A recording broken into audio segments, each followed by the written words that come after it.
Chilling tales for dark nights.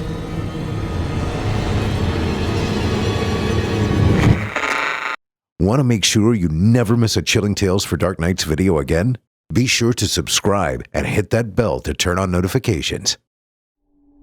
Today's episode of Horror Hill is brought to you by Upstart, the revolutionary lending platform that knows you're more than just your credit score and offers smarter interest rates to help you pay off high-interest credit card debt. I'll be back after our first story tonight to tell you a bit more about Upstart. Until then, double-check your doors and windows and settle in. Darkness is coming, and it won't take no for an answer. The following program is intended for mature audiences and may contain strong language, adult themes, and content of a violent and sexual nature which may not be appropriate for everyone.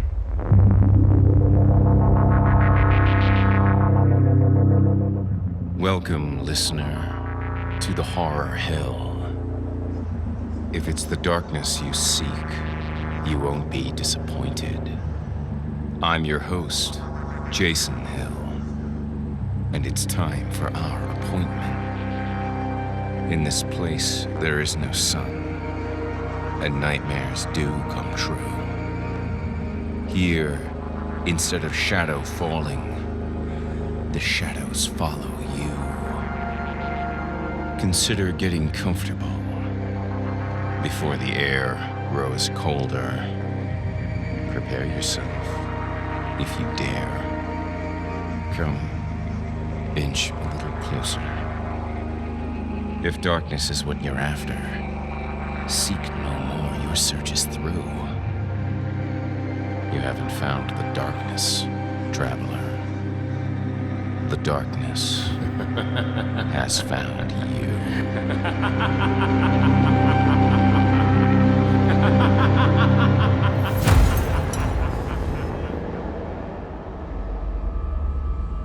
Good evening. You're listening to Horror Hill. Welcome to Season 2, Episode 4. I'm your host, Jason Hill, and I'm thrilled you could join me tonight. In today's episode, courtesy of authors Kevin David Anderson, G.V. Anderson, and Meagan J. Meehan, come 3 bone-chilling tales about graveyard shifts and parasitic companions, and of dreams and deformities. You're listening to the standard edition of this program. If you'd like to show your support and enjoy ad-free versions of this and all our other episodes, as well as hundreds of tales from our audio archives dating back to 2012, visit simplyscarypodcast.com and click Patrons in the upper menu to sign up today to get instant access from our friends at Chilling Tales for Dark Nights. Thank you for your support. Now, without further ado, allow me to escort you to a place where the sun dies and nightmares come to life, where those who seek the darkness need look no further. Welcome, listener, to the Horror Hill. You haven't found the darkness. The darkness has found you. Our first tale of terror this evening comes to us courtesy of author Kevin David Anderson. In it, we'll meet Mr. Carver, the head of a company that provides for and manages overnight laborers that aren't afraid of getting their hands dirty. When Carver receives a call complaining of the hired help's unusual hours, he does what he does best: provide customer service to die for. Without further ado, I present to you Third Shift.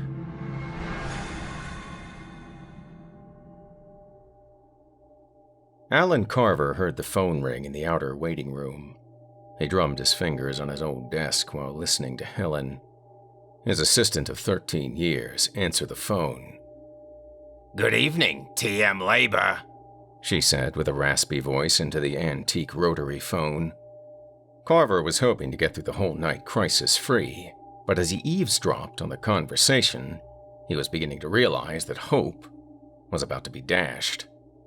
Within a minute, Helen's cigarette-scarred voice piped in on Carver's intercom. Alan, irate customer on line 1. Think positive. In a year or 2, we could have 10 lines. She replied with her "we are going to be huge" sarcasm. That stopped being funny about 10 years ago. So shoot me. I love the classics. How irate, on a scale of 1 to 10. Carver hoped for a number between 4 and 5. About a 15. Oh, lovely. What's he complaining about? I tell you in his words, but my parents didn't raise me to use that kind of language. Okay, Carver sighed. Give me about 30 seconds. After a brief consideration, he added, then bring me a scotch. Your wish is my command, master. Helen signed off with a static pop. Alan Carver, TM Labor's district manager for West Coast operations for over 15 years, rolled up his sleeves and got comfortable in his leather chair. Before he was ready, line 1 rang. Reaching out for the receiver, he glanced at the clock. It was a few ticks before midnight. He answered the phone in his best customer service voice. Hello, this is Alan Carver, third shift manager.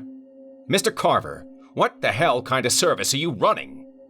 I'm not sure what you're referring to, sir, Carver replied. Your laborers should have started work hours ago. Carver tried to take control of the conversation. Let's back up a bit. Tell me who you are and what property you represent. Oh, great. I have to tell the story over again. Didn't that idiot who answered the phone tell you any of it? We're not going to accomplish anything with insults, sir. Please just tell me who you are and give me your account number if you have it.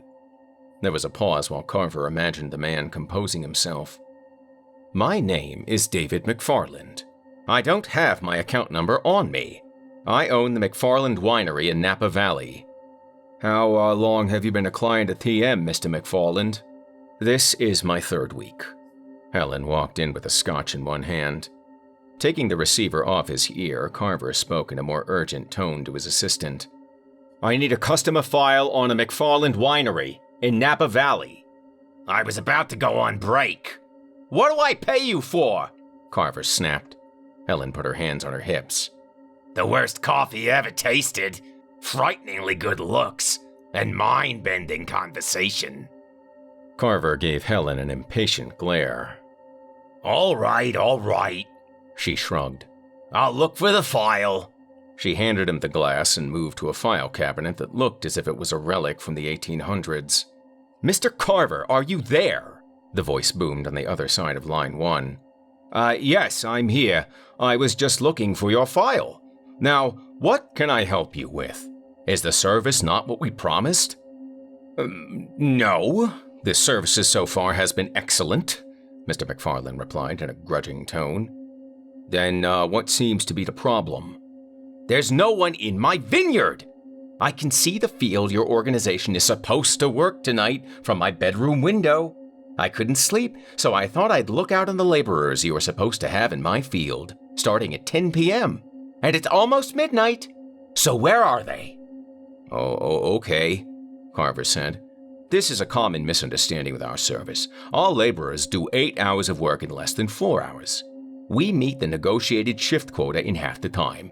So, our workers don't show up until midnight, and they will be gone by 4 a.m. He took a quick sip of scotch. They've been meeting their quotas for grapes picked, I'm assuming, Mr. McFarland? Yes, they have. Even exceeded it a few times, but why not just have them work the full 8 hours of 3rd shift? I could really use the boost in production. Oh, we can't do that, Mr. McFarland. We need the buffer of at least 2 hours between the end of your 2nd shift and the beginning of your 1st shift, so that our laborers on 3rd don't run into any of your people. Your sales rep must have explained this to you. Oh, don't give me that. I don't care if you're using illegals to work my field. Do I sound like I'm from immigration? I just want to know, when are they going to start work? As I said, they work your field from 12 a.m. to 4 a.m. and they'll be gone by the time your first shift shows up. I've been in this business for 20 years, McFarland said. And there's just no way 30 pickers could do the amount of work your laborers have been doing in just 4 hours. And why don't they use any of the field lights? My foreman says your people haven't used the light setup for the second and third shifts. Our laborers have extremely good night vision, and they work faster in the dark. Carver wondered if he was saying too much. Helen handed him the customer file. He flipped through it and pulled out a copy of the contract. And what kind of illegal aliens do the work of 2 men in the dark? Carver cleared his throat. Mr. McFarland, it says here in your contract that you hired us to supply no less than 30 laborers to work your field on third shift. We are doing that, I believe. It further states that you'll keep your people away from the designated field for the entire third shift. It also says that you'll not ask the kind of questions you're asking. How the hell do I know what the contract says? It's not even in English. Yes, I know. It's a form of ancient Hebrew. The owner of TM insists on it. Some sort of tradition. Carver sighed. I'll make sure you receive an English translation, but I have no doubt that your sales rep went over all these points. Yeah, he did. It made as much sense then as it does now. Look, if I don't get some straight answers, I'm going to have to cancel our contract. Oh, I don't think you'll do that, Mr. McFarland. It says here that our service is creating a substantial savings for you. McFarland was silent for a moment. Yes, it is. I'd just like some peace of mind, Carver. I want to know who's working my field and when they'll arrive. We're going to stay on this phone until you tell me. Carver sipped his scotch and took a deep breath. What the hell? McFarland didn't seem to be a bad sort. A little insistent, but nothing Carver couldn't handle. Telling him the truth shouldn't matter. It was just business. As long as McFarland was still cutting his costs by using TM, he'd remain a client. They all did. Mr. McFarland, I'll try to shed some light on this for you. What do you know about graveyards? What? To be specific, the history of human internment in cemeteries. Not a lot, but what does? Bear with me. Thousands of years before cemeteries, when people died, they were taken to a place where their bodies, and more importantly, their life essences, could be reclaimed by nature. Animals did the job, mostly. What was left, the elements took care of. Well, this is fascinating stuff, but when the first cemeteries started popping up in human societies, let's say 3000 BC, they didn't cause a problem. The bodies and life essence could still be reclaimed by nature to the ground. The circle of life was not interrupted until we started using coffins. You understand about the circle of life? Yes, McFarland said. I did see The Lion King. Well, good. Carver cleared his throat again. Anyways, the human life force was being trapped inside the coffins, and nature wasn't able to recycle it. So nature, as nature always does, solved the problem. And how did it do that? Over the next few centuries, a new species evolved. One that lived underground, and whose sole purpose was to free the decomposing bodies from their prisons. Nature created the gopher to solve that problem. Carver rolled his eyes heavenward. No, Mr. McFarland, nature created something else. Something very few humans ever get to see. Something you don't want to see. They have many names, but only one English word describes them. Have you ever heard of ghouls, Mr. McFarland? Oh, for crying out loud, I've just about had it with this crap. Who's your supervisor? Ghouls are real, Mr. McFarland. They're a relatively young species evolved for a specific purpose, but they are very real. So, what are you saying? Are you saying you have ghouls working in my fields? Since cremation became more popular, there's been a slow decline of the cemetery business. Many ghouls have been displaced and need to find new ways to live. TM Labor has been proudly employing displaced ghouls for nearly half a century. Jesus, that story has so much bullshit I could use it as fertilizer. So, what do these ghouls look like? Carver shuddered.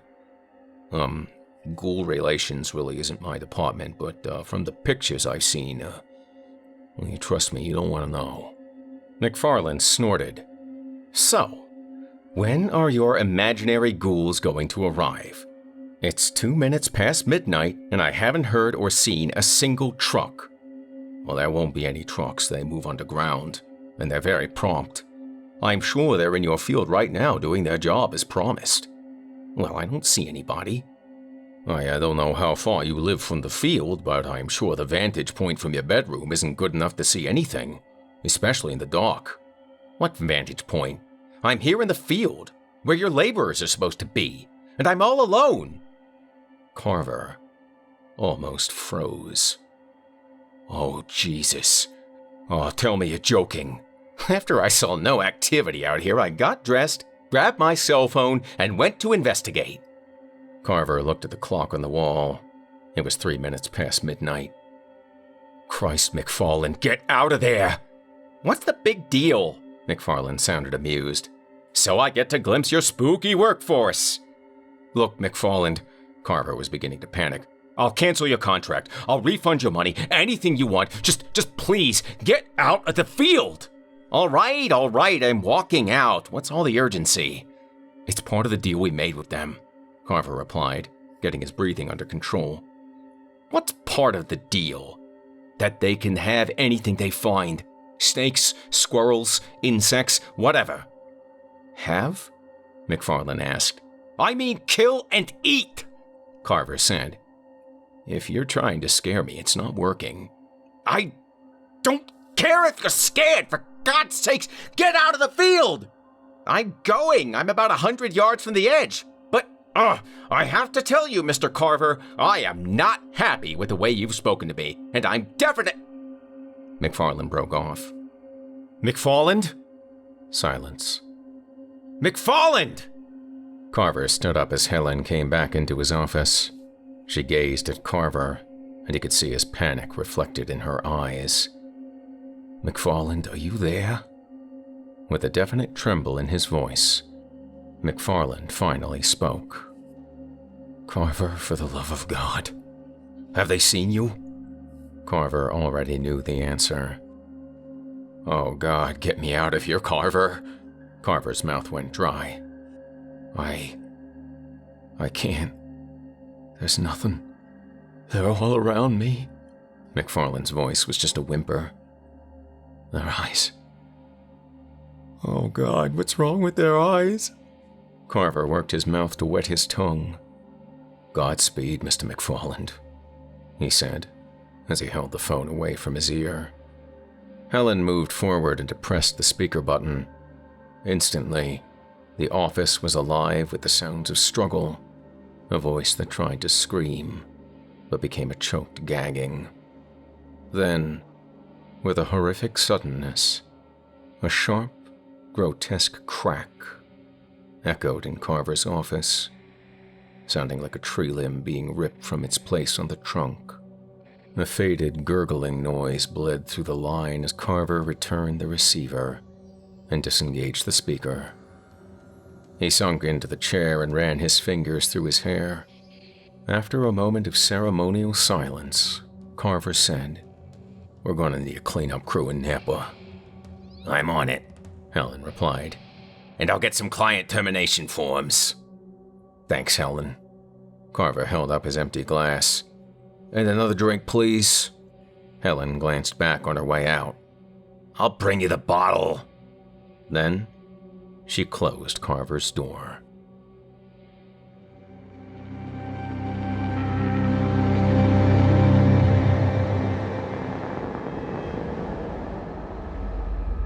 You've been listening to Third Shift by author Kevin David Anderson, as performed by yours truly.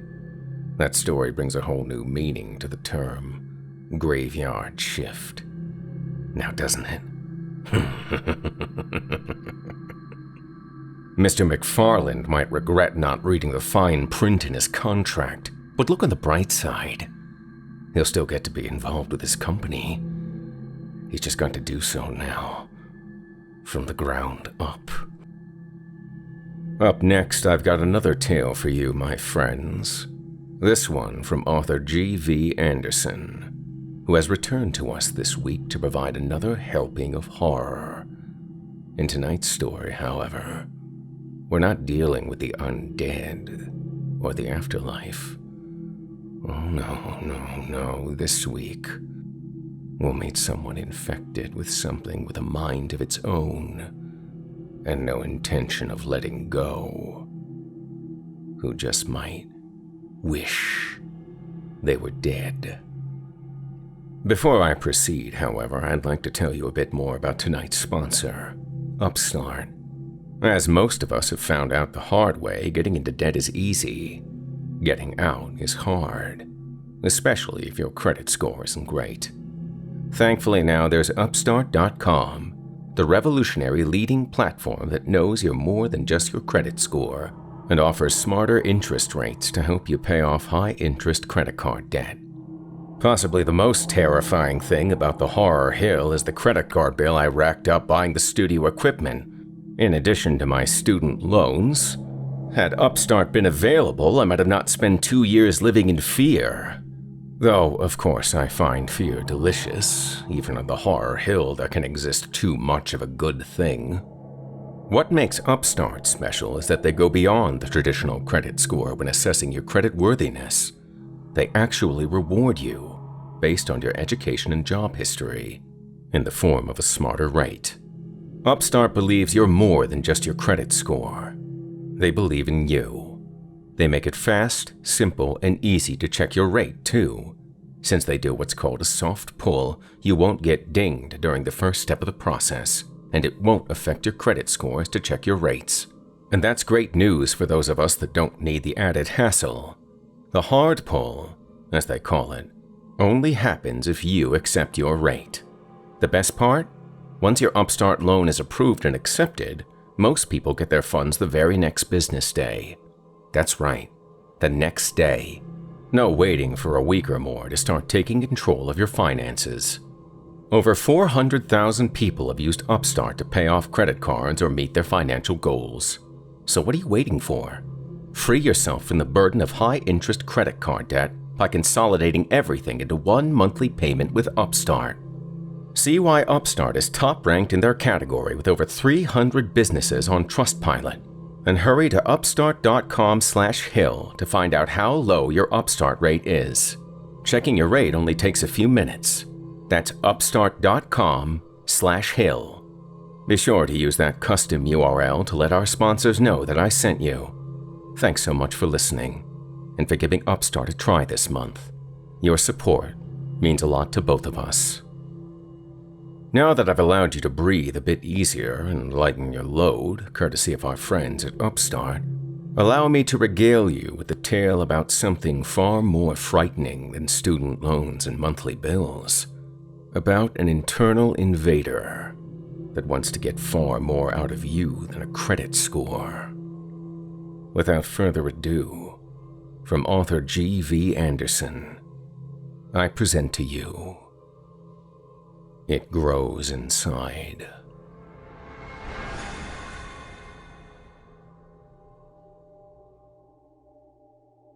That long kiss, when her tongue parted your teeth and licked the ridges of your hard palate, that's when I slid inside. My tentacles were smaller then, but they'd already taken root deep in your belly by the time you came. I feasted on the afterglow. I still do. Now I fill every limb, every hollow. I am entwined with bone and fibrous spinal cord. I spill over and out, stretching your jaw until it cracks, unspooling wetly down your chest. You watch me emerge in the bathroom mirror. The bulb overhead flickers and buzzes. The wiring's fried. You bite down hard. Hurt me. Force me back inside. And wipe me off your chin. You haven't let me into your head yet. It's the only place I can't go. It's a straight 17-minute walk from your front door to Grosvenor Road, but you take the underpass, where it's darker, and approach from the other end until you find the man you're supposed to meet. He's lurking beneath a broken streetlight. You stuff your hands into the pockets of your hoodie, run a thumb along the jagged edge of your front door key. "Sugiri-06?" He jumps, says, "Grim Girl?" Even though by knowing his handle you've already identified yourself. I curl around your guts in contempt. Together you duck under the broken chain-link fence beside the underpass and stand in a grassy area littered with takeaway cartons and cider cans. The drone of the motorway above is muted here, the shadows thick. Sugiri-06 tongues a cigarette from a packet, offers you one. You don't smoke usually, but I think you know it hurts me. I grudgingly retreat below your diaphragm as you lean in for a light. Does it register as a lifting of pressure? My absence? A surge of confidence? He needs a prompt to get started. And with me safely buried in the folds of your entrails, you raise your chin. "So, what did you want to tell me?" He pinches his cigarette between thumb and forefinger and exhales, the nicotine mingling with the sweeter, native smell of his mouth. "I don't know. You even gonna believe me?" "Yeah, I'll believe you. 'Cause I went to the police and they just laughed." You fluck ash onto the grass as if you couldn't care less, but your pulse is thumping all around me like a bass line. "You went to the police?" "It's fucked up, man. You've lost weeks to the conspiracy forums and message boards dedicated to what I am, what I could be. Mostly you've dismissed the stories, but a handful of accounts, like Sugiri-06's, are too similar to your own to ignore. An alien parasite you can't purge, rippling under your skin as something fills the gaps between your bones. Insatiable hunger, because you're eating for two.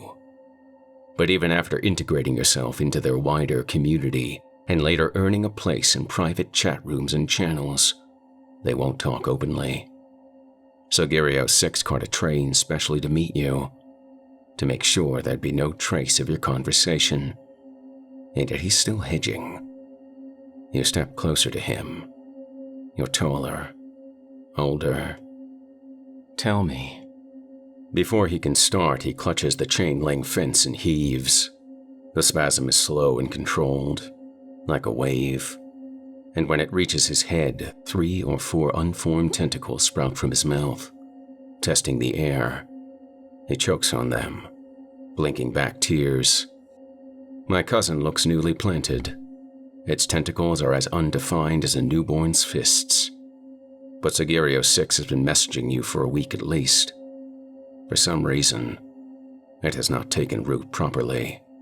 Its host may not experience the hunger, but the constant roving as my cousin searches for a place to settle, the impulse, and yet the inability in this atmosphere to eject, and the sure knowledge of the starvation to come, death would be a mercy.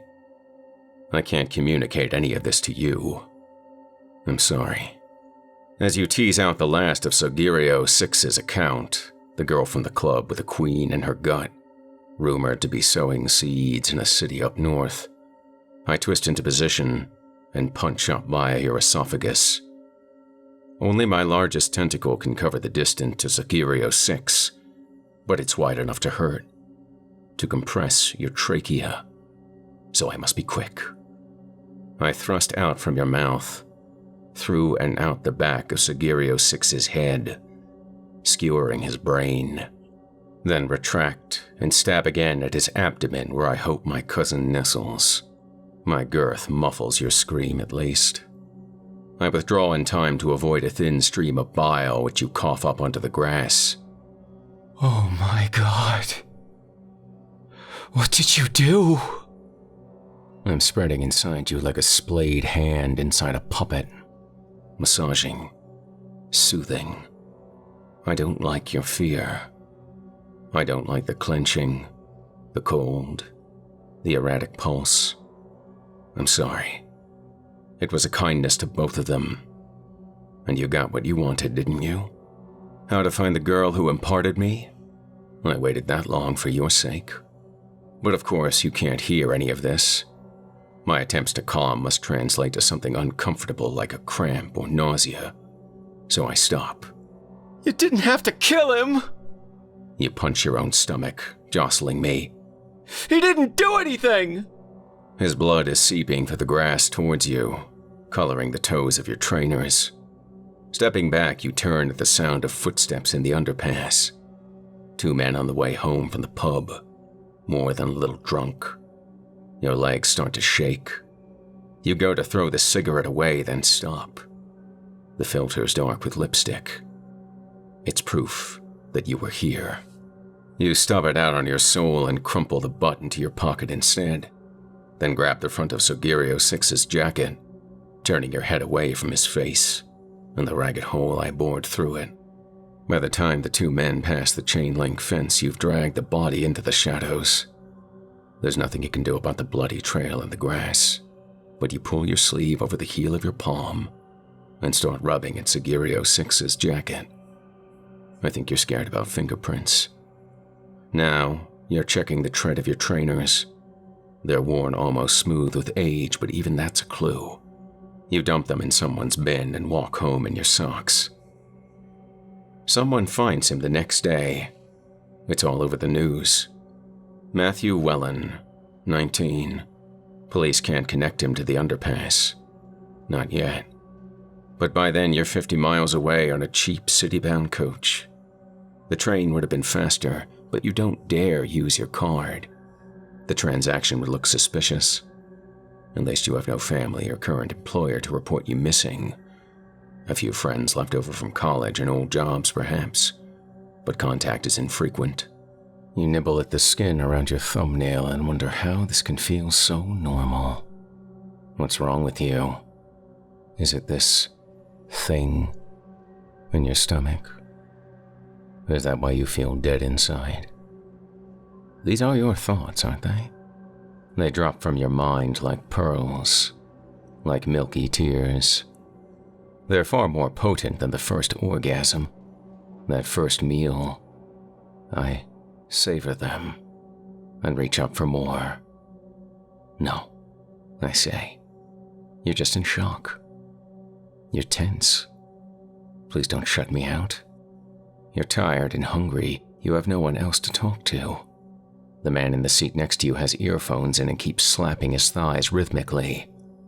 It annoys me too. Tentatively, you think about the autopsy and what will happen when they find the foreign matter in Matthew Sugirio 6's abdomen. Will they identify it? What do you want it to be?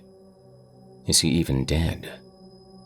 Yes, I believe my cousin is dead. When I stabbed Matthew Sugirio 6 in the stomach, its final tremors traveled along the length of my tentacle. Our remains are quickly absorbed by our hosts. But then, your kind is new to me. I cannot say for sure. You focus on the countryside and the suburbs flying past, distant again. When the coach rolls into the city terminal, you grab the rucksack at your feet, so light, so few possessions, and head into the grungy club district so like the one back home. At night, when you're high, neon cursive always reminds you of sparkles on the 5th of November, the glowing afterburn of your name in the dark, the music that drives your sticky, sour body into the crowd, helps you forget how long it's been since you touched someone else's skin. More thoughts, more delicious thoughts. You suddenly smack your own head. The pedestrians nearby flinch. Stop reading my mind! I can't help it. I am become you. How can I make you understand that you need never be alone anymore? You scoff down an all-day full English breakfast in a tiny cafe. That's the last of your change. It's card or nothing now. As soon as you buy your next meal, they'll know where you are. Matthew Sugirio 6's face appears on the television. The police have already found your bloody trainers. It's still early. The surrounding tower blocks are tipped with orange. The streets are quiet. You find a place to swap your shoes and stash your bag, and the nightclub bouncers starting their shifts wave you right in. You flow from one empty dive to another where entry's free. Then you start climbing in through toilet windows or paying with notes lifted from wallets while their owners wait to be served at the bar. People buy you drinks, which you neck to dull the panic. You pick at the bowls of free pork scratchings. They just make you thirstier. It's late when you see her, late enough for vomiting in the same cubicle as a stranger, for men with smeared bloody noses, for every third warm body to try slipping you ecstasy on their tongue, which you finally take, because you're fucking exhausted. Did you really do this every weekend when you were young? She's more beautiful than you remember. Her hair is mint green, with an undercut over her right ear. Her stubble and roots are black. She's leaning against the back wall, watching, tapping her heel to the beat, and you swear you can hear the sharp click, click, click, lurking beneath everything else like a metronome, quietly marking time. As for me, I can smell the queen inside her. It writhes in recognition of its own, barely disturbing the drape of her camisole. She smiles as you approach, and in the space between the beats you ask, "What are we?" There's a rented room upstairs where she shows you the truth. The queen seeps out of every orifice. A slick tentacle even comes questing from beneath her skirt, until it's impossible to tell where human ends and horror begins. You were so lonely before we came. Your bedsit was your world, your computer screen the only window. It was safer that way, harder to get hurt, but it made other people impossible to reach. Real connections don't work like earphone jacks. But you see, we are all connected. You have cousins now who'll shelter you, feed you, and more join us every day. Soon, your part in Matthew Seguirio VI's death won't matter. The police won't exist. You're safe. I wind like bindweed up your spinal cord to tickle the base of your skull. You're already so close to letting me in. We'll be greater together than we ever were apart. And crying, caught in the web of tentacles in this tiny room. You ask me if you'll still be in control. Be conscious. Be yourself. I hate to lie, but all I can say is yes. Yes, my love. Yes.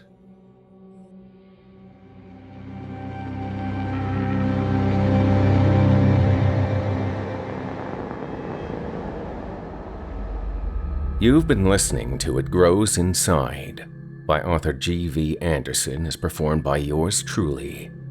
And you thought the reports about coronavirus were scary. I don't know about you, but I would much rather deal with a virus with a chance of killing me than a parasite planning to keep me alive while it wears me like a puppet. Oh. Don't forget to wash your hands, listener. It won't keep the aliens from devouring your insides, but at least you'll taste better when they do.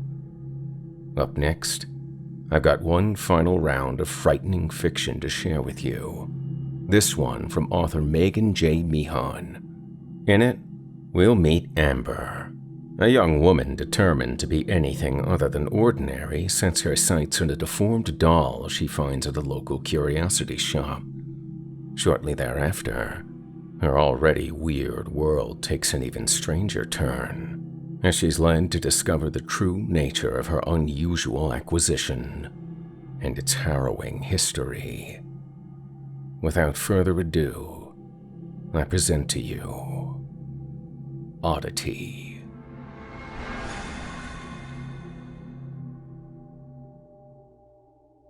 There was nothing strange about Amber. She wasn't too tall or too short. She was of average height and weight. She wasn't ugly, but she wasn't pretty either. And her grades, although passing, were never top marks. She lived in an average house, with an average family, in an average town. Her father worked an average job in insurance, and her mother sold Avon to other average housewives. They drove an average Toyota and listened to average music. Everything about her childhood had been bland, stable, and entirely average. That was why Amber strove so hard to be different.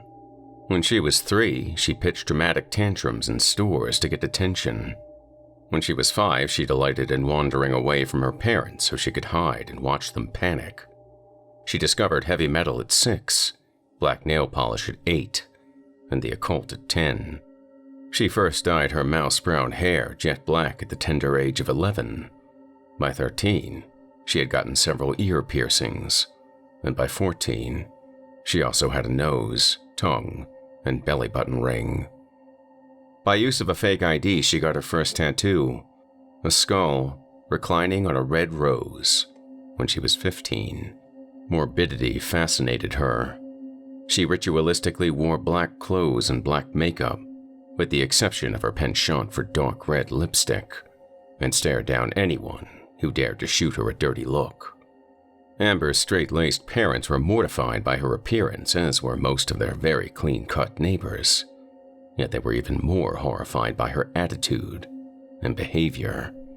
They could not understand why she was so interested in misfortune, and they urged her to be thankful for her good health and stable life. Such suggestions enraged her. Throughout her teens, she drank, she smoked, she skipped school, and stayed out late. Sometimes she even ran away. On 3 separate occasions, the local police had brought her home. After finding her passed out on a park bench, or fighting at the mall, or hanging out with the other cut-ups. Worst of all, she liked the wrong kind of boys. Amber was no Miss America, but she knew how to flirt, and she had no trouble attracting men who liked her particular brand of sexy. Specifically, Amber was into musicians. Any guy who had cool hair, a loud band, and a bad attitude was just her kind of man. In her mid-teens, she had switched boyfriends frequently, quickly tiring of each one, bored by their inability to provide the kind of exceptional and exciting lifestyle that she so craved. Then, when she was 19, she met Jackson. Jackson was 3 years older than her and 10 times poorer, yet she envied him, because, despite growing up with next to nothing, he had what she always wanted, an abnormal childhood. Jackson had been raised on the carnival circuit and had traveled from place to place with no formal schooling and little respect for authority. She had met him at a rock concert when his fledgling band, known as Bloody Scum, was opening for an equally eloquently named group, Spit Spewers. While standing at the edge of a mosh pit, she had admired his drumming skills. Yet, she only decided to cozy up to him after she watched the group's grand finale, which involved Jackson repeatedly slamming his head down on the cymbals. Any guy who did that was hardcore, and Amber liked hardcore guys. Jackson rode a motorcycle, drank like a Mick, cursed like a sailor, and disregarded every rule known to man. He had even been arrested for disorderly conduct a few times. Bailing him out gave Amber the hearts. He was wild, nearly feral, but he was also considerably less intelligent than she was, thereby making him much easier to manipulate. Another trait that Amber liked in her men. Jackson was a certified redneck, and he could be as mean as poison when he drank, but Amber gave as good as she got. They fought constantly, but after they smacked each other up good and plenty, the quality of the make-up sex was worth every punch, every kick, and every bite. For nearly 3 years, things were good, or what qualified as good in their very untraditional, totally non-average relationship, until Jackson discovered OxyContin. But then his band had broken up, and he had gone back to his family and the Floridian carnival circuit, taking Amber with him. By that point, she had graduated from groupie to girlfriend. and she was downright ecstatic to join the carnival, feeling right at home amid the tattooed carnies and pink-haired ticket takers.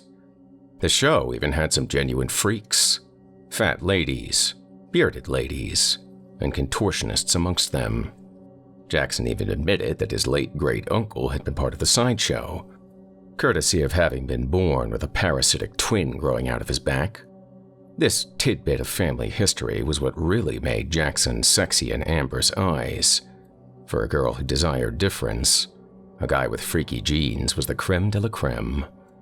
Although Jackson's family was less than impressed by Amber, they begrudgingly came to accept her, in part because she could curse better than any of them, which was a highly esteemed skill in their circle. She was also pretty good at reading palms, tarot cards, and tea leaves.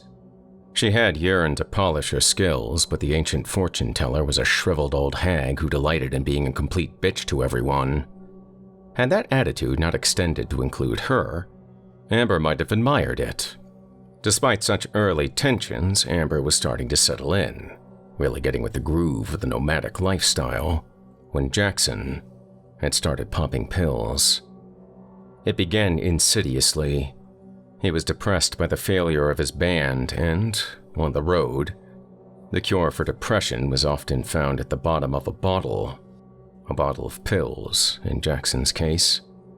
He went through periods of agitation, followed by days when he was completely lethargic. Their fights increased. His family blamed her. And after the police were called in to break up one particularly bad row, Amber packed up her things and moved back north.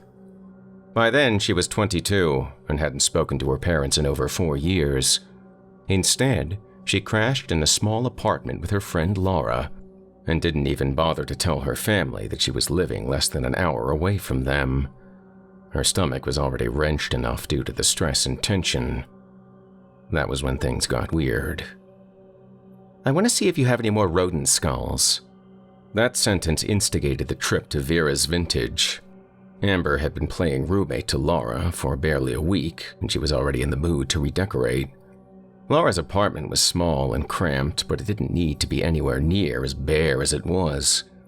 Laura worked nights, stripping under the moniker Lithium, and she slept in nearly every day, leaving her with little desire to make an effort to search for home goods.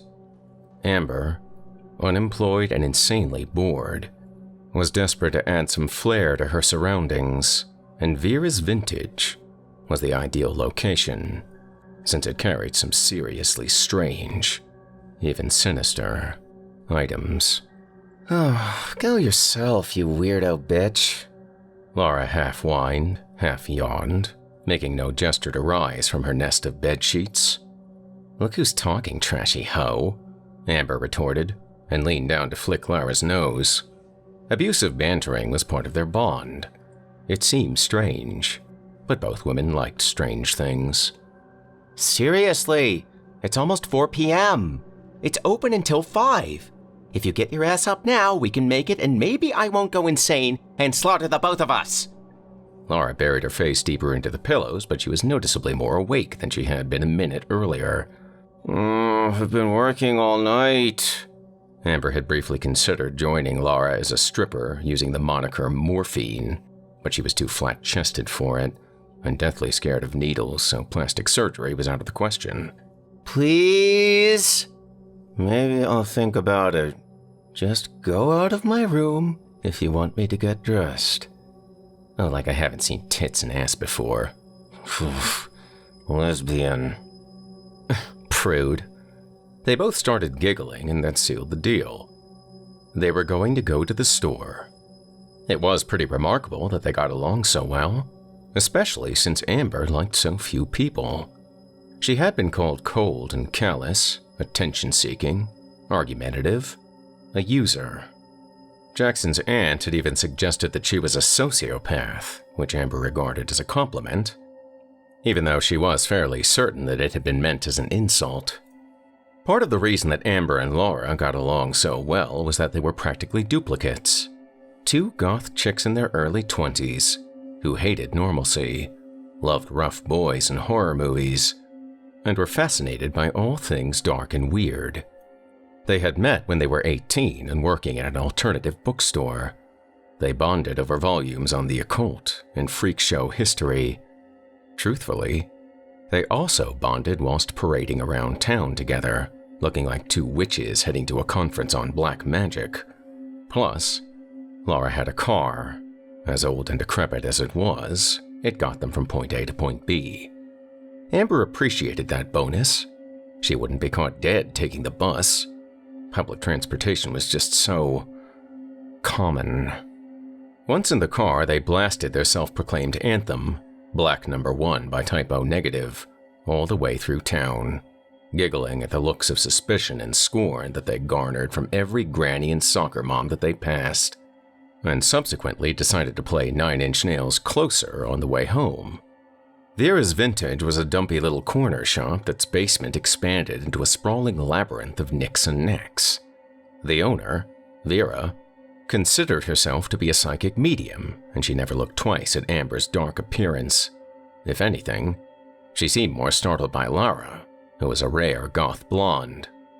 It had been over a year since Amber had stepped foot into the store and was instantly elated by its musty aroma. Thrift shops were akin to comfort food for her, a treasure chest of nostalgia. As a kid, she had messed with her parents by buying old weird antiques, like taxidermy busts and books of potions, and decorated her room, sometimes the house, with them. She had learned that the best way to navigate a thrift shop was to search the top and bottom shelves, since those nooks and crannies were where the coolest items were left to rot, overlooked. Most of the things for sale were the standard junkie fare, ancient trinkets that kinless spinsters had left behind. She had almost given up on finding anything worthwhile when a taxidermy owl caught her eye. When she reached up to grasp it, she accidentally knocked over an unremarkable cardboard box beside it, which contained the most remarkable collection of items that Amber had ever seen. Freaks, deformities, oddities. The box was filled with stuff from old-time sideshows, mostly photos. 4-legged girls, men with tails, bearded ladies, pinheads, conjoined twins. Some of them Amber recognized. She had been obsessed with freaks since grade school, and she knew Pip and Flip, Myrtle Cobain, and Stephen Bobrowski on sight. The Camel Girl, the Elephant Man, and the Ape Woman all had been popular attractions in their day, yet the box contained other images that she hadn't seen before. A two-faced man, a boy with an eye embedded in his forehead, a woman with horns sprouting from her neck. Amber's hands shook with excitement as she rooted through the box. The photographs were obviously authentic and probably ranged from the 1860s to the 1940s, the golden age of freak shows. That was when she found the doll. It was an ugly old thing, yet Amber's hands grasped it eagerly. It was made of a material as coarse as burlap, and while it was probably originally white, it was now frayed and dirty. Oddly, its stringy black hair was surprisingly smooth, probably horse, or maybe human. Tattered and featureless, the doll would have been completely unremarkable if not for the strange lump on its side. Unlike lumps caused by misshapen stuffing, this one was stitched into the doll intentionally, as if a tumor was growing from within it. Someone did this on purpose, Amber thought. She immediately understood that she had to have it. She took the box to the front of the store, preparing to haggle for a good price. I'll just get the doll if I don't have enough for everything, Amber thought, and she would slip the doll into her back pocket and walk away with it if need be. She had never wanted anything as badly as she wanted that weird, creepy, deformed doll. Vera didn't haggle about price. In fact, she sold everything for $5, seemingly happy to be rid of it. Laura wasn't nearly as impressed. "Why do you want that?" she asked, wrinkling her nose in disgust at the sight of the doll. "It's cool. Check out these photos. I think some of them are from Coney Island back in its heyday." "Seriously?" "Yeah. We gotta take a road trip there sometime." "Undisputed." The history of Coney Island was something that Amber and Laura were fascinated by, along with films like Freaks and the photography of Diane Arbus. Amber eagerly leafed through every image, hoping that one would be such a snapshot. But none of the photos looked like the work of Diana Arbus. They looked more like images that were intended to be used for postcards and newspapers, icons of the freaks that the non-deformed could ogle at long after they left the show. One particular photo commanded Amber's attention. It depicted a little girl of 9 or so, staring sadly into the camera. She was naked from the waist up and had a huge lump on her side. A lump that had visible arms and legs. Shriveled and half-formed, but arms and legs nonetheless. Amber turned the coarse yellowed paper over. Opal and Pearl was scripted on their back in browning, aged ink. "They're parasitic twins," Amber squealed gleefully. "Isn't that awesome?" Laura glanced at the photo and squirmed. "Gross. Parasitic twins are my favorite kinds of freaks," Amber continued, ignoring Laura's reaction. "I bet this was their doll." "You think some store sold dolls like that?" Laura exclaimed, unable to veil her shock. Amber rolled her eyes. "No, dummy, this is obviously homemade. Someone stitched this doll to make it look like that girl." Someone must have really loved her to do that. With an audible edge in her tone, Laura had a horrible relationship with her parents, and she resented anyone who had been even remotely cared for as a child, including the deformed little freak in the photo who had undoubtedly died decades earlier. When they got home, Amber leaned the doll against the lamp on her nightstand and reached for an aspirin. She was starting to feel queasy again. "I hope this isn't the flu," she thought. Without insurance, antibiotics would cost a fortune. Yet the queasiness passed, and she and Laura spent a pleasant evening eating ramen noodles and watching Paranormal Witness reruns. The weird shit started at 2:43. She was vividly dreaming. A tall man in a top hat and a fancy coat is standing at the foot of a grand stone staircase, beckoning to her. There's something unnerving about him.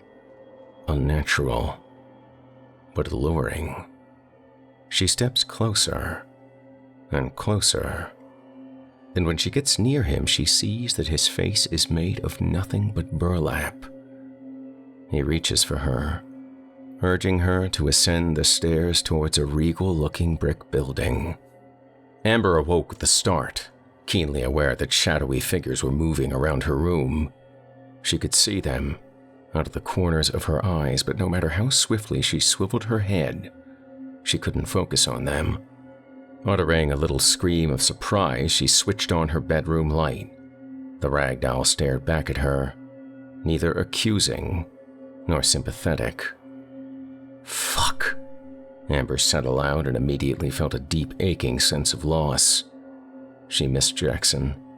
If he was lying next to her, she'd be able to cuddle up beside him and sleep. Junkie or not, he made her feel safe, secure, and sexy. She missed being desired. She switched off the light and burrowed back under the sheets, unwilling to let her imagination turn her into a hysteric.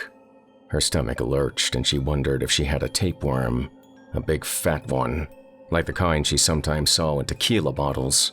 It was a possibility. She was always hungry no matter how much she ate, and yet her stomach still complained.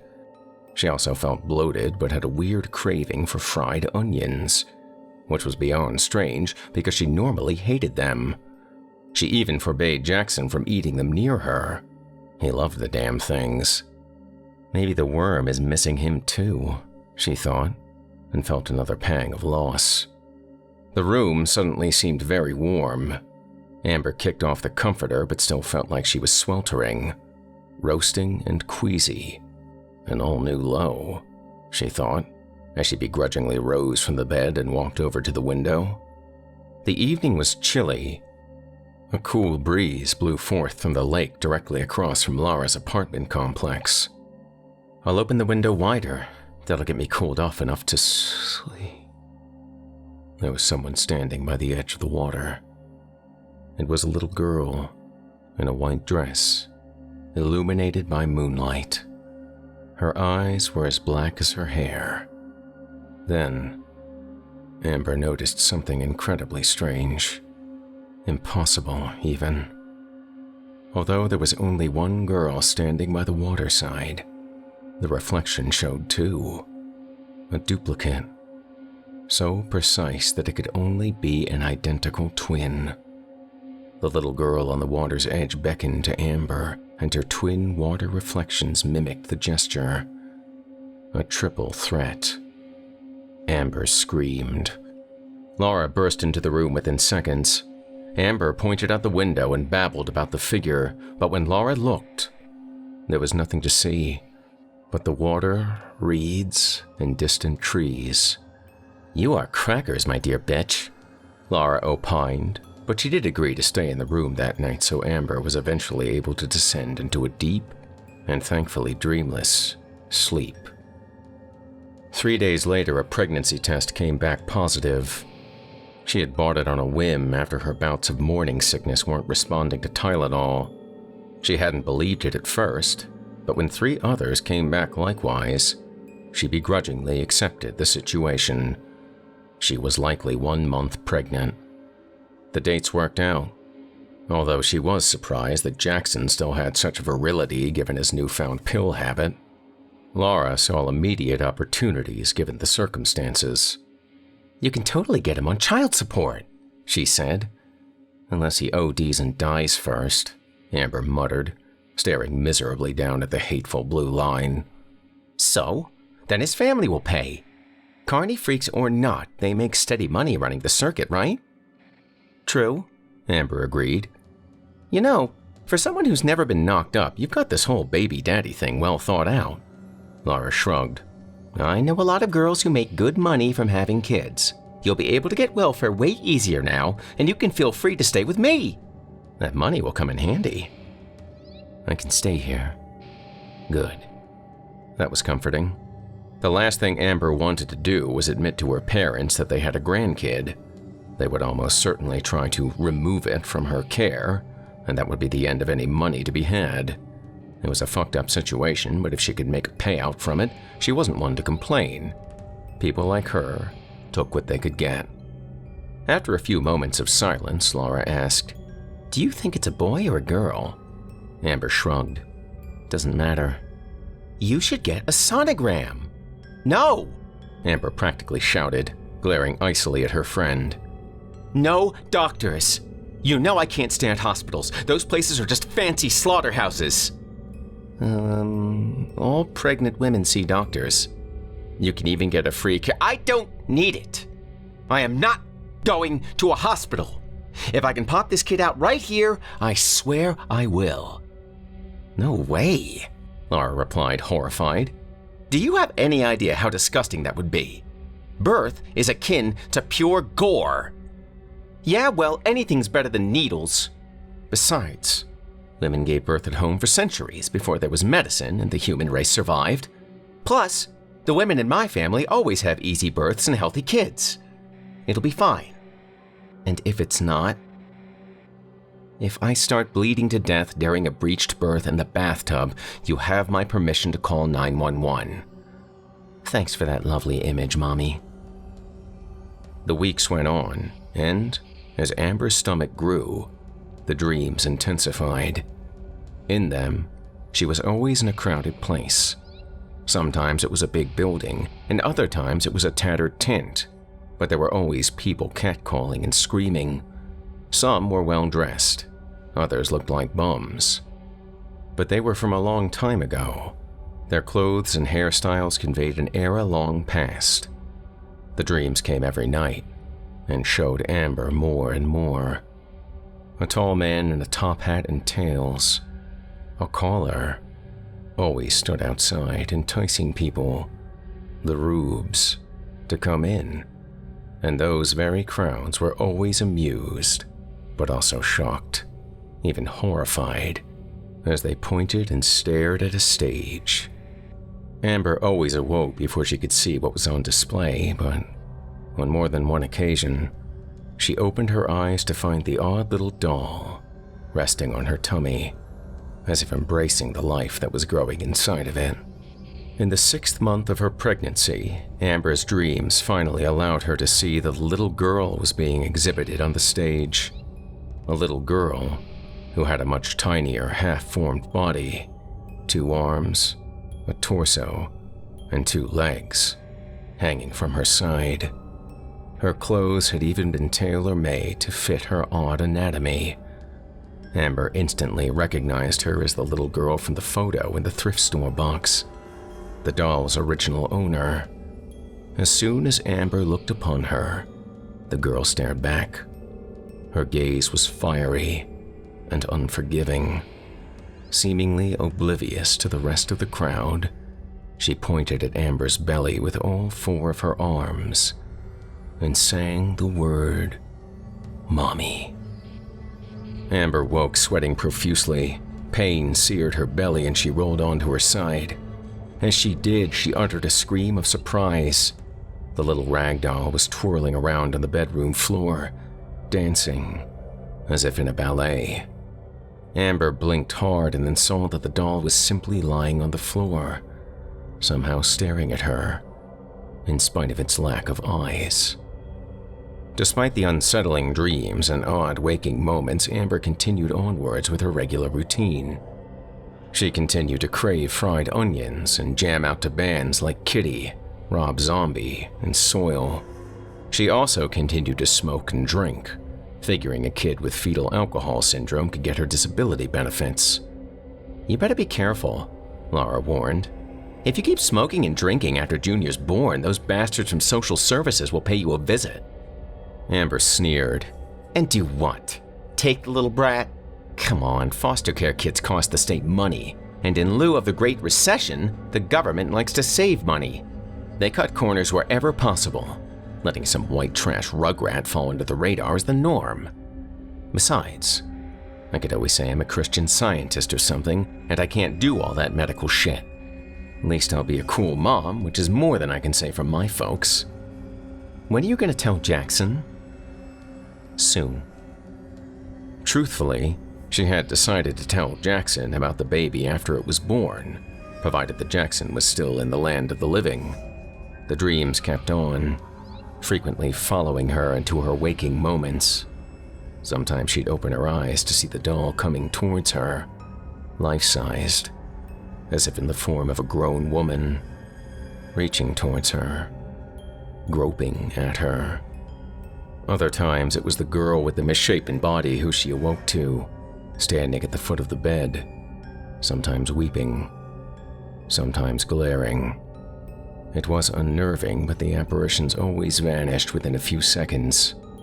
Amber supposed that she might be losing her mind, but being crazy was better than being boring, so she tolerated her circumstances.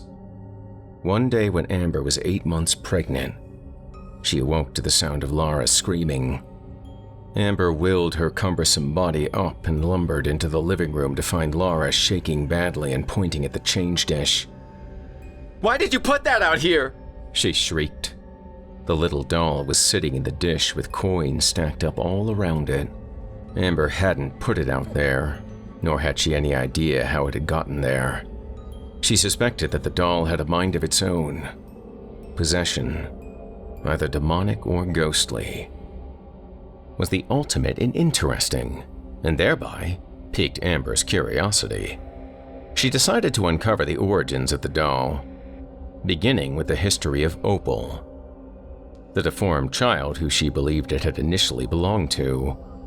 Opal's life did not have abundant records like those of many other freaks, but diligent Googling eventually revealed the whole strange, sad story.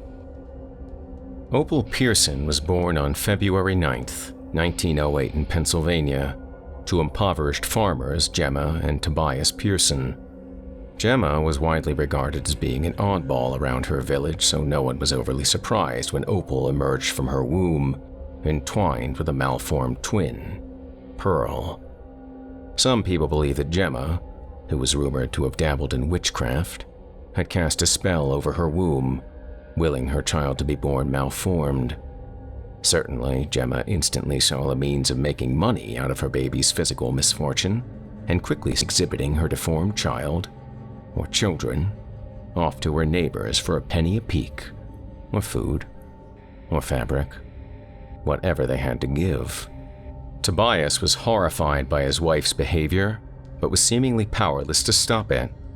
He fell into a deep depression and died 9 months after the birth of his firstborn, or borns. Rumors were whispered that he had been poisoned. Gemma reportedly kept great quantities of arsenic around their shabby home, allegedly to deal with an ongoing rat problem. Gemma started showing her odd little child, or children, off to circuses and even museums. Amber recognized the large stone building from her dreams as the Smithsonian. Throughout the duration of her childhood, Opal and Pearl were touted around the country, being mocked by crowds or laughed at or feared. Gemma, raking in the cash, didn't seem moved by her daughter's unhappiness. Aside from Taylor making the misshapen little doll for her, Gemma showed little love for the being which she had birthed. When Opal was 15, she was touring around with Siegfried's Circus, a second-rate sideshow that just so happened to be the home of Merv Gilman, more commonly known as Ratman. Merv was famous for having a tail, and, although he was 23 years older than Opal, Gemma immediately seized upon the ultimate publicity stunt. She arranged to have Opal marry Merv in a grand hoopla ceremony that was open to the public for a fee. In fact, over the course of a year, Opal and Merv got married in several different states, with new guests at every show. Opal and Merv were wed only 14 months before her death. According to the records, her demise was the result of accidental drowning. After Opal's untimely departure, Merv continued touring with the troupe, but Gemma was quickly cut out of the show business lifestyle. She lived another 15 years, desperately trying to hang on to the carny way of life, even by performing meager duties such as selling tickets and making popcorn, before succumbing to alcoholism. She died whilst living in a flophouse, destitute, likely with nothing but the doll and some pictures left to hold on to. Knowing Opal's history made Amber feel closer to her memory, and also envious. She had lived a life of exception, a life devoid of normalcy and filled with excitement. Just the kind of life Amber had always wanted. The final dream was the most vivid. Amber had gone to bed tired, sore, and swollen, 3 days past her due date. She had lain down, sure that sleep would be fleeting, but instead fell into a remarkably deep slumber. The dream started like all the others. It was the 1920s, and she was at the freak show, except this time, she was on stage. People were pointing at her, staring at her, screaming, laughing, ogling. She was the freak. This is what it felt like. And surprisingly, it didn't feel good. Suddenly, the scene jumped to a tiny bedroom.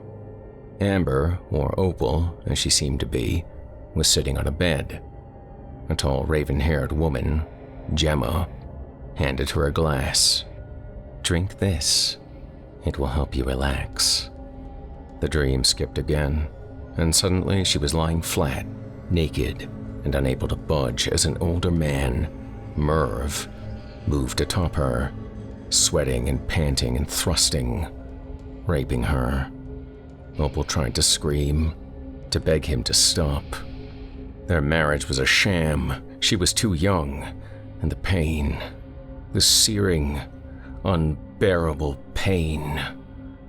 Yet she couldn't move.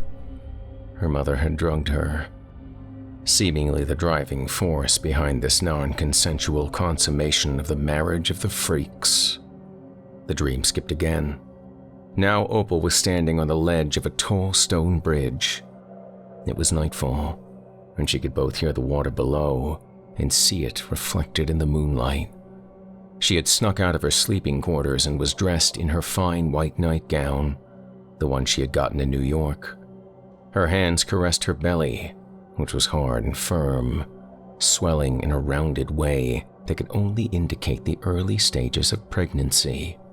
Her mother was pleased about the child. It was her will for Opal and Pearl and Merv to welcome a baby into the world. "It'll be a real stunner," Gemma had crooned to her sobbing daughter on the day that the doctor had confirmed her condition. "Surely it'll be an instant crowd pleaser. Perhaps it'll have both a twin and a tail. Your freakish brood will make us a fortune." Then she had laughed in her hard, cawing, witch-like way. But Opal hadn't laughed since she saw no humor in the circumstances. She hated her life. She detested her mother and her husband and the whole sideshow business. She couldn't imagine subjecting an innocent life to it. Death was the most merciful option. And so, Opal jumped off the bridge and hurtled downwards, taking her parasitic sister, unborn child, and mother's ambitions with her. Amber awoke right before she, Opal, hit the water. She was shaking and had a coppery taste in her mouth. That was no dream. They were her memories. It was some kind of flat. There was a woman hovering over her bed. She was shriveled and sharp-featured, with dark hair and tattered clothes. Undoubtedly the spirit of Gemma. A clear vision suddenly formed in Amber's mind. Gemma, right before she died, poor and mostly insane, pulling her hair out and using it to fill the ragdoll's thinning locks. Gemma, who had practiced witchcraft and surely knew exactly how to attach herself to such an object, therefore living on in spirit long after her body died. Before Amber could move or utter a sound, the spirit reached down and rubbed her exposed belly as if it were a crystal ball. "You're going to get what you always wanted," she crackled. With that said, the labor pains started. They were stronger than Amber had expected and far more painful, although she had fully intended to give birth in the house. Her wails of agony quickly frightened Laura into calling an ambulance. Amber was rushed to the hospital, where she gave birth slightly over 8 hours later. The condition was rare in modern times, at least in first-world countries. The doctor said that Amber's daughter, or daughters, was the first parasitic twin they had ever seen outside of a medical book. Although one twin was little more than a spine, an arm, and 2 limp legs, Amber decided to name it. And so, she became the mother of Crystal and Jade. The doctor said it didn't have to be this way. They said they could surgically remove Jade and let Crystal lead a normal life. But Amber would have none of it. Normalcy was a far worse fate. Oh no, this baby would bring flavor to the world. Difference. Laura was mortified. "I told you to get a sonogram," she babbled. "You could have seen it. You could have done something." But Amber wasn't nearly as concerned. She assumed that Jackson's family would be amused, maybe even downright pleased. After all, such occurrences were in his genes. "You're not serious about the freak show, right?" Laura asked a few weeks later as Amber packed up to visit Jackson. "I mean, you're not really going to show the kid off for cash, are you? Try me." Amber replied as she placed the old rag doll in the car seat where it lay against the soft skin of her sleeping offspring. She had long since surmised that the spirits in the doll had sensed the differences in her babies and had purposely found her in the thrift shop during the first days of her gestation. She had also surmised that she and the late Gemma Pearson had much in common.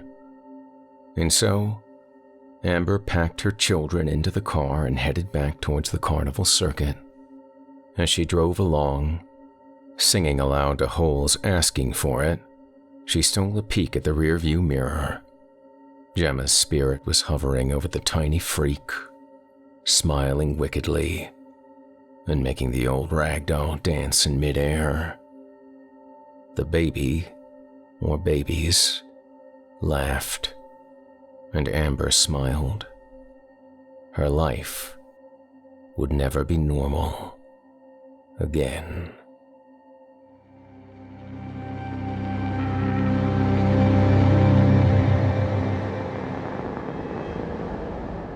You've been listening to Oddity by author Meagan J. Meehan, as performed by yours truly.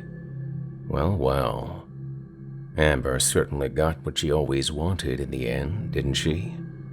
Not only will she never be called ordinary, but she'll never need to travel to take part in a family reunion either. How convenient.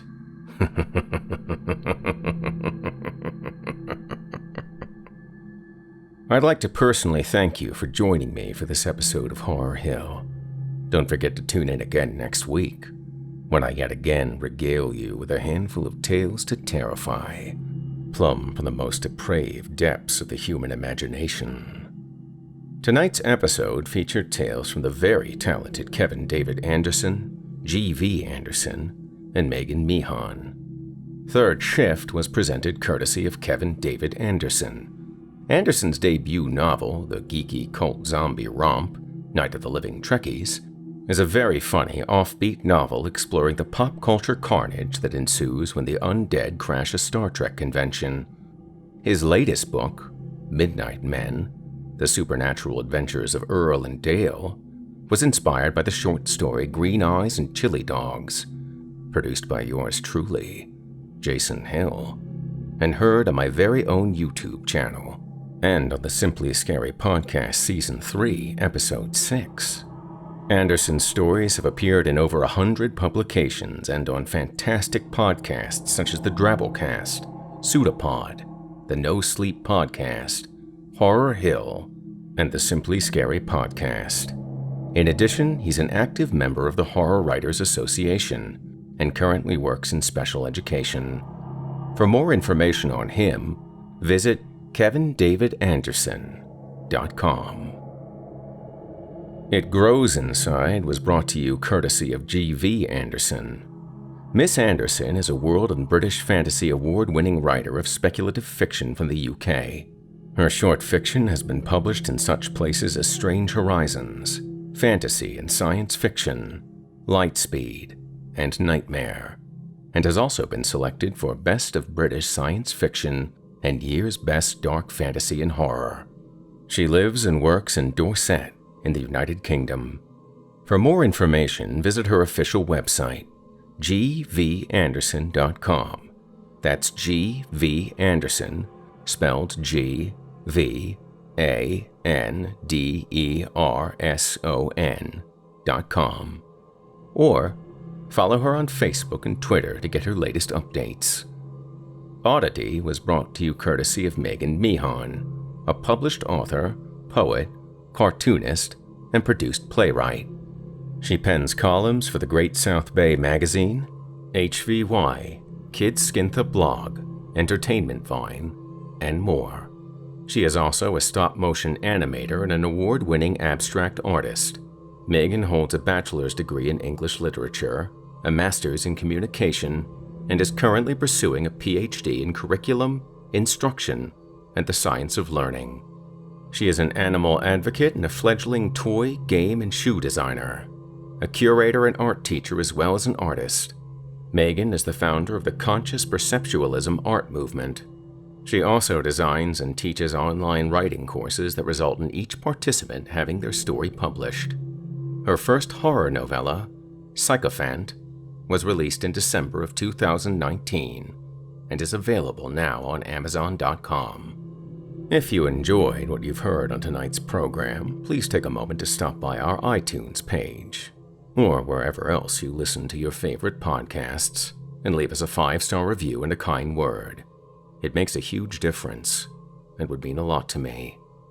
If you'd like to hear a premium ad-free edition of tonight's and all of our other episodes, Visit simplyscarypodcast.com today and click the Patrons link in the menu at the top of the screen. You'll find yourself at chillingtalesfordarknights.com, where you can become a patron for as little as $5 per month and get access to our entire audio archive dating back to 2012, including past episodes of this program, all of our other shows, and hundreds of standalone releases, all of them ad-free and available to download or stream. If you happen to use Facebook, Twitter, Instagram, or YouTube, you can follow and subscribe to Chilling Tales for Dark Nights there, where you'll get all of our latest updates and new releases and have the chance to interact with us each and every week. You'll find me personally on Facebook, Twitter, and Instagram as well. Thanks again for your support. Finally, thanks again to today's sponsor, Upstart, for their support of this show. As a reminder, you can free yourself from the burden of high-interest credit card debt by consolidating everything into one monthly payment with Upstart today. Just visit upstart.com/hill to find out how low your Upstart rate is. Checking your rate only takes a few minutes. That's upstart.com/hill. Thanks again for considering our sponsor for your debt consolidation needs. Don't forget, when you support our sponsors, you help make this program possible, and that means a lot to us.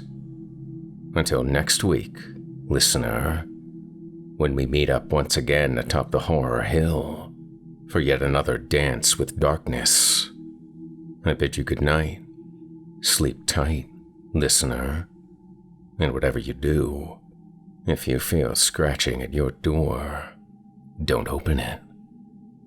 The darkness may have found you, but it's up to you to let it in.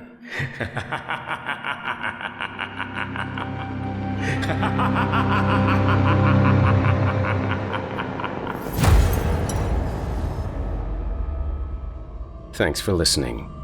You've been listening to the Horror Hill Podcast, a production of Chilling Entertainment and the creative team at Chilling Tales for Dark Nights, and a proud member of the Simply Scary Podcast Network. Visit simplyscarypodcast.com today to learn more about our network and our other amazing storytelling programs. Tonight's program was hosted, and its featured stories performed by yours truly, Jason Hill. Selected stories have been adapted with the kind permission of their respective authors. Original music provided by Felipe Ojeda, Luke Hodgkinson, and Jesse Cornett. Final mixing and mastering by executive producer and director Craig Groshak. The program's artwork by yours truly, Jason Hill. Logo by Craig Groshak. Got a terrifying tale of your own that you like performed? I take submissions. Email it to us today at submissions@simplyscarypodcast.com to have your work considered for production in a future episode of this show. That's submissions@simplyscarypodcast.com. If you enjoyed what you heard on tonight's program and are joining us on your favorite podcast app, subscribe to us to be sure you never miss an episode, and leave us a 5-star review and a comment. Your feedback means a lot to me. You can also follow Chilling Tales for Dark Nights and yours truly on social media to connect anytime and get the latest updates on this and our other programs. If you're listening on the Chilling Tales for Dark Nights YouTube channel, do us a favor and hit the subscribe button and the bell notification icon for Chilling Tales for Dark Nights as well to get more spooky tales from me and the crew, and another episode of this program each and every week. And don't forget to hit the thumbs up button to tell us how we're doing, and leave a kind word. And don't forget to visit us at chillingtalesfordarknights.com and consider supporting the team by becoming a patron.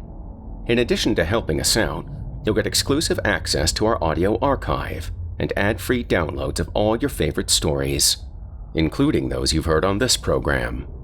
As for me, I'll be back next week with more terrifying tales to keep you up all night. If darkness is what you're after, listener, your search is over. Yet, let it be known, you haven't found the darkness. The darkness has found you.